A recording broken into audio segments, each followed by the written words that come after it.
आता मुंबई उपनगरीय लोकलच्या प्रवाशांसाठी मोठी बातमी आहे। पश्चिम रेल्वे मार्गावर कांदिवली ते बोरिवली स्थानकादरम्यान गर्डर बदलण्याच्या कामासाठी 21 तासांचा विशेष मेगा ब्लॉक घेण्यात आलाय। काल रात्री 10:30 वाजल्यापासून या ब्लॉकला सुरुवात झाली आहे। आज संध्याकाळी 7:30 वाजेपर्यंत अप आणि डाऊन धीम्या मार्गावर हा ब्लॉक असेल। या मेगा ब्लॉकमुळे आज 254 लोकल फेऱ्या रद्द झाल्यात। धीम्या मार्गावरील उर्वरित अप आणि डाऊन लोकल जलद मार्गावरून वळवण्यात येतील। पश्चिम रेल्वे सोबत मध्य रेल्वे आणि ट्रान्स हार्बर रेल्वे मार्गावर देखील आज मेगा ब्लॉक असल्याने तिन्ही मार्गावरून प्रवास करणाऱ्या मुंबईकरांना प्रवासासाठी वेगळे पर्याय शोधावे लागतील। तुळजाभवानी मातेच्या चैत्र पौर्णिमा यात्रेनिमित्त उद्यापासून तुळजाभवानीचं मंदिर 22 तास दर्शनासाठी खुलं राहील। चैत्र पौर्णिमा यात्रेनिमित्त 500 रुपयांचे विविध दर्शन पासही बंद राहतील। या यात्रेदरम्यान शिखर दर्शन 24 तास उपलब्ध राहील, तर रात्रीच्या प्रक्षाळ पूजेनंतर मुख्य मंदिराचं केवळ दार बंद करण्यात येणार आहे आणि त्यामुळे 22 तास देवीचं दर्शन खुलं राहील।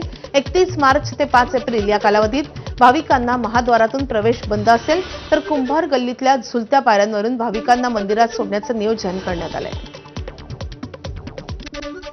राज्यात पुन्हा अवकाळी पावसाच्या सरी कोसळण्याची शक्यता आहे। 30 मार्च ते 4 एप्रिल दरम्यान वादळी वाऱ्यासह गारपिटीचा अंदाज व्यक्त होत आहे। 30 मार्च रोजी प्रामुख्याने खानदेश, मराठवाडा, पश्चिम विदर्भ तसेच मध्य महाराष्ट्रातील घाट परिसरातील जिल्ह्यांमध्ये विजांचा कडकडाट आणि वादळी वारे, पाऊस आणि काही ठिकाणी गारपिटीची शक्यता आहे। त्यानंतर 1 ते 4 एप्रिल दरम्यान वादळी पावसाचं प्रमाण वाढण्याचा प्राथमिक अंदाज आहे। शेतकऱ्यांनी पुढील काही दिवस हवामानाच्या स्थितीनुसार शेतीची कामे नियोजित करावी। सध्या रबी पिकांची काढणी सुरू असल्याने काढणी केलेली पिके सुरक्षित ठिकाणी साठवून ठेवावीत किंवा झाकून ठेवण्याची व्यवस्था करावी असं आवाहन कृषी विभागाने केलं आहे।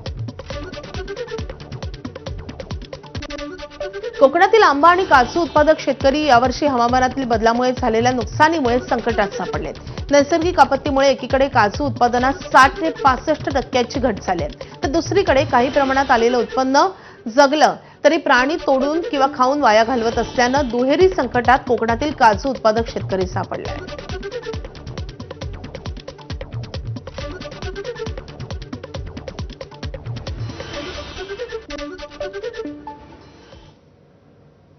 आता एक दुःखद बातमी आहे। रेमंड्स